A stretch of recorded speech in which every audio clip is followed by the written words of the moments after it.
I took my life savings, as many of us do, and I put it down on a $20,000 router. Who does that? Google's making a mess of the SEO right now. And they're doing some course corrects because the feedback is coming at them. Most everybody has a website, but they don't understand it. Mary Putnam is one of those people who's done it all.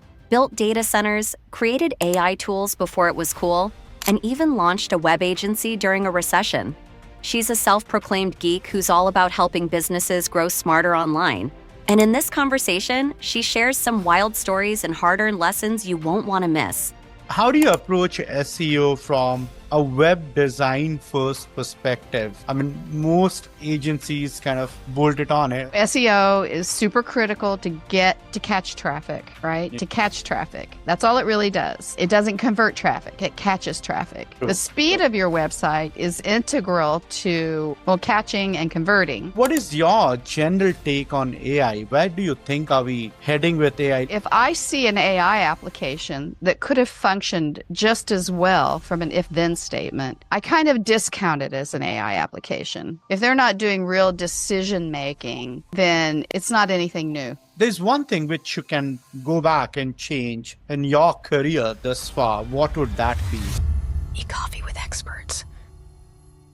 Hey, Mary, how is it going? I'm doing great today, Ranmay. Thank you for having me on your e-coffee with experts. Lovely. Mary, before we move any forward, you have been in the industry for 20 plus years, but let's go back, what actually triggered your decision to kind of get into the digital marketing space? Talk us through your journey a bit and also about your agency, DY site, what you guys do, what you guys specialize in, and we will take it off from there. Super. This is kind of like a flashback into my corporate career where I became a de facto expert in computer systems in a big corporation. And I always knew I'm like a fourth generation entrepreneur, and many of not only my father and grandfather and so on, but also uncles and aunts had their own businesses. And I always knew that I wanted to have my own business. So the whole time I was in this corporate job, I was looking for that. I left there. Well, we won't talk about that, but I left there with intention to start my own company and kind of floated around, really not knowing exactly what I wanted to do, doing things I was good at, right? And then I found the internet through one of my partners. And he actually said, you should open an ISP. You're so good at this. And so I did. And Yeah. I took my life savings, as many of us do, and I put it down on a $20,000 router. Who does that? I could have bought 2 cars for that or maybe 1. Anyway, I bought this Cisco router and contracted with a data center and built an ISP for businesses only, which was a little bit visionary at the time because at that time, everybody was doing dial-up. But my desire was to help businesses understand how they could take their local area network, connect it to our network using ISDN and some other forms of broadband, and put the entire office on one internet service. So that's how it started. And with that, we had to build a data center. It just everything evolved from the needs of that ISP. And so from that, we built a wireless backbone. I built 3 data centers. I did all this really what I thought. I was just having fun. I was using technology to help people and I was having a blast in the process. So that's what brought me. The big telcos came in, swooped in with all their big money and took that market by storm. And there's a longer story around that. But to say the least, I grabbed my programmers and my data center and exited right to a friend who had a data center, moved all my equipment there. And I've been solely doing web design and web applications since then.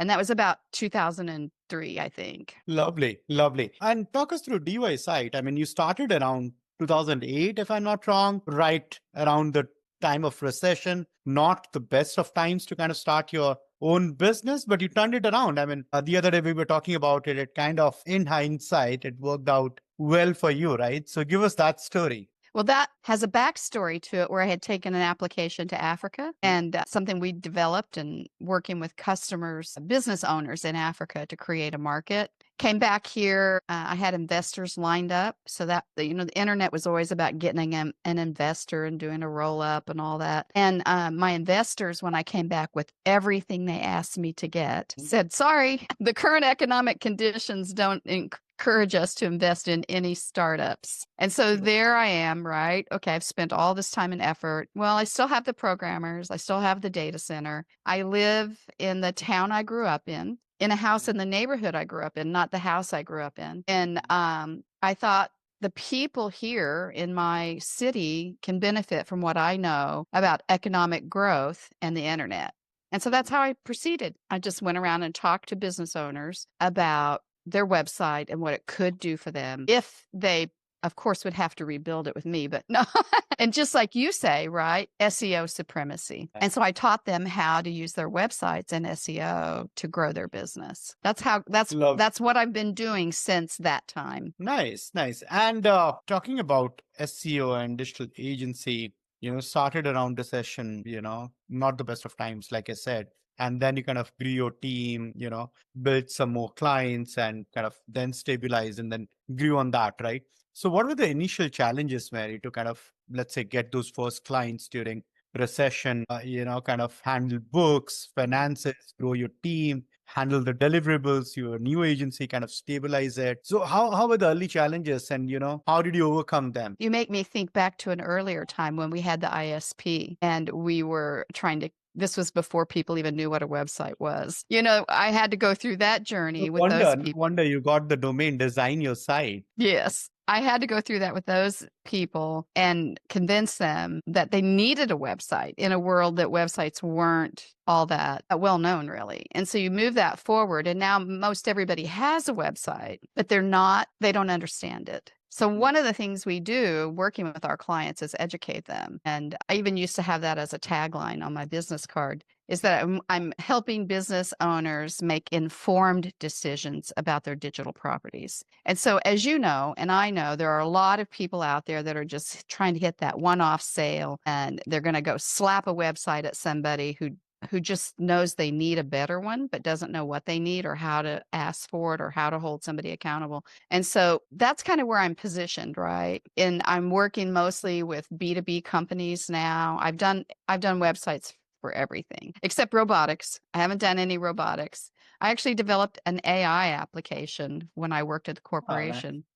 It was an aerospace corporation, and it was an AI application for NASA. So seeing that come back to what's relevant to what people are asking for has been a lot of fun. And we're actually working on a couple of projects right now that we hope to roll out before the end of the year. Nice. Talking about AI, Mary, the storm has, I would not say settled down, but 2 years now, more than 2 years actually. Obviously, it is kind of evolving. Every day we have something new, more interventions into kind of our day-to-day working, environment, so to say. So what is your general take on AI? Where do you think are we heading with AI? Let's say, in particular with the SEO and digital marketing space. Mm-hmm.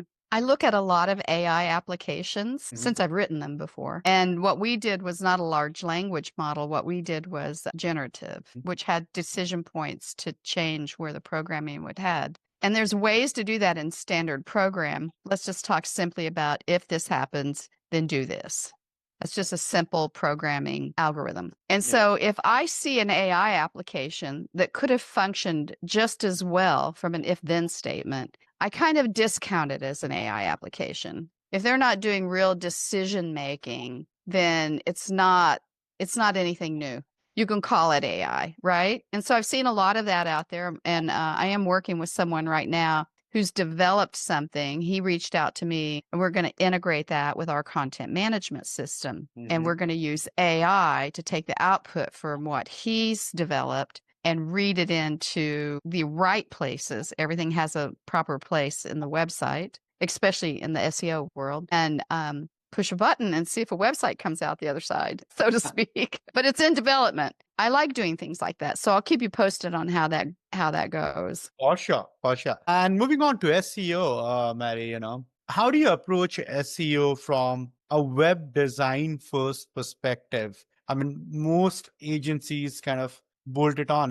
What's different about how DIY site, your agency integrates SEO into the core of the build of the website? Yeah. So, design first provides what we call what we used to call look and feel. Right now we're calling it the UI UX. And Yeah. there are programmers that are specialized in that, and some of them are better at it than others. But no amount of SEO is going to make somebody take an action if they get to your website and it's confusing, bad UI UX. It doesn't direct them to it doesn't answer their question. And so you've wasted all your effort on SEO or pay-per-click ads unless you have a clear message and that the design is they want to, branding experts talk about this. The design communicates your brand. So if you're, like I'm B2B, I like to do all these flashy things on my website. My branding guy said, no, you're B2B. You need to provide nice, stable content. You can use some good colors and everything, but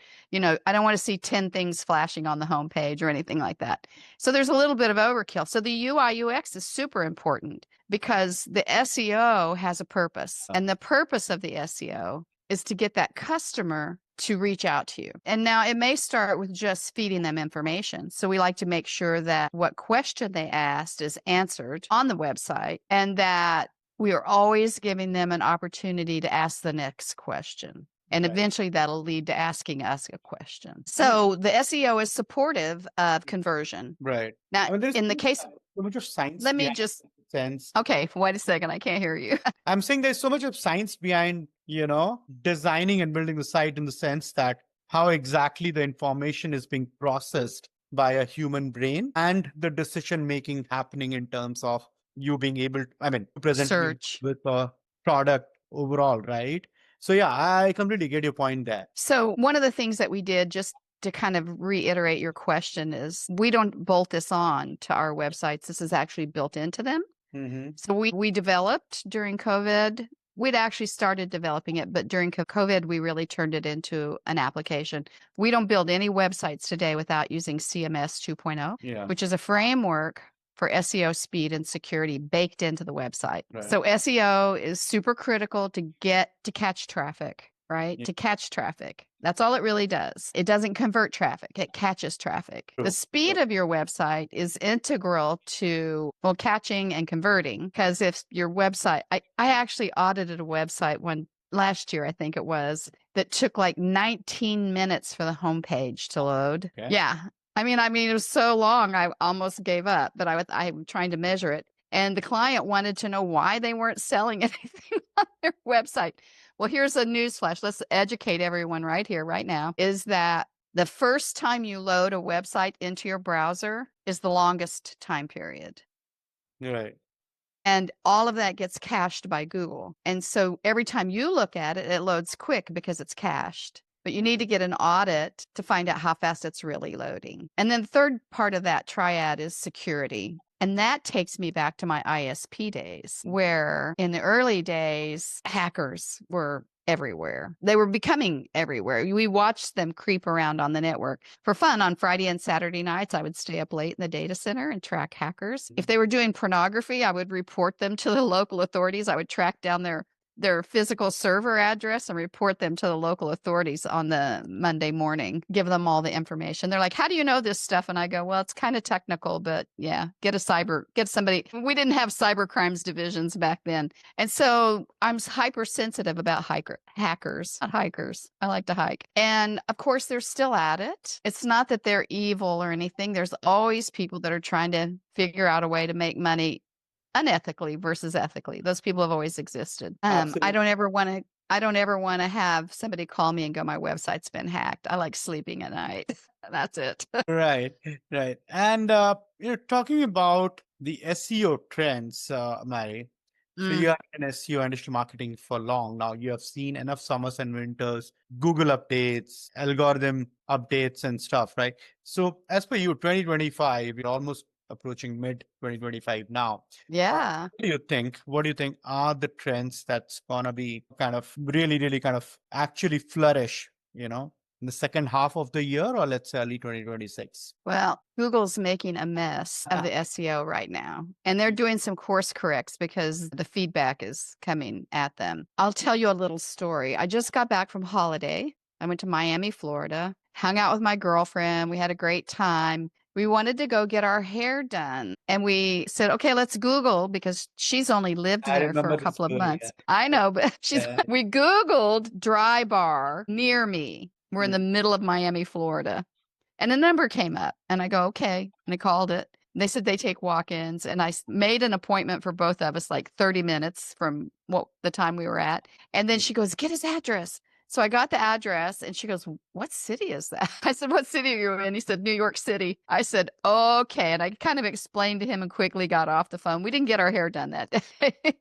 And so that tells you that Google's struggling. That tells you that Google's struggling. I hear a lot of people saying that, oh, I just use Chat GPT for everything. I don't even use the search engines anymore. I think that's okay, but I think that it can become very narrow, because now, and the search engines have always managed how they want, what data they want to let you see. Now, there has been a move by Congress to do divestiture on Google, because they've decided that they have too much control over what people consume as information. And so I think that if you go to an AI, Chat GPT, I mean, I use them for different things. Like I love, what is that? Perplexity? Have you used that? I haven't, I mean, I have, but not that thorough, to be honest. Yeah. Yeah, I suggest Perplexity if you're doing sales research. You want to get in-depth information on a competitor or a potential customer. They are very good at that, and it's more in depth. So I encourage people to play around with it, but I think what's going to happen is that people are going to start moving around and using different search engines, which makes it more difficult for you and I, because now we have to go, what are their rules? What are their rules? A lot of them right now are using Google's rules, right, to be relevant, but I think that's going to change. Yeah, very fast. Perfect, yeah, Mary. Thank you so much for the insights you shared. But before we let you go, I would like to play a quick rapid fire with you. I hope you're game for it. All right, let's do it. Okay. Your last Google search. Mexican food in my city. Okay. I was about to ask if you're planning a travel to Mexico or something. All No, right. no, no. Okay. All right. Moving on. Where do we find you on Friday evenings after office or after work, let's say? I like to stay home on Friday evenings unless I have a group of girls that I run around with, unless they've got something cooked up. But I like to stay home on Friday evenings, maybe eat popcorn, watch a movie, and I spend some time with my amazing dog, Shiloh. Lovely. Your celebrity crush. Robert Downey Jr. All right. Let's say, if there's one thing which you can go back and change in your career thus far, what would that be? Oh, I would have hired my coach, my business coach I have today 20 years ago. Okay. Lovely. All right. The last one will not grill you any further. Mary, what did you do with your first paycheck of your life? Oh, you mean as a teenager when I worked? I don't know, but let me tell you about the first check I got from a customer when I went into business for myself. The first one fat big check you're referring to? Yes. And the name of the company was Source. Okay. And I sort of marveled at that, because in my faith, right, God is the source of everything that I have and am and will be. And so there I was, my very first check in business for myself, a long-term goal. And I felt like God was telling me, I'm giving you a source. I am your source, but this is it. This is where you're going to prosper. Yeah, kind of an interest. That I don't ever talk about that. This has been a great conversation. I'm really glad we finally did this. Yeah. We've been trying to do this for quite some time now. And I'm sure our audiences would have loved the insights you shared. If they want to reach out to you, how would they do that? Well, you can actually find me from the website, designyoursite.net. Okay. Lovely. Thank you once again, Mary. Cheers. Cheers.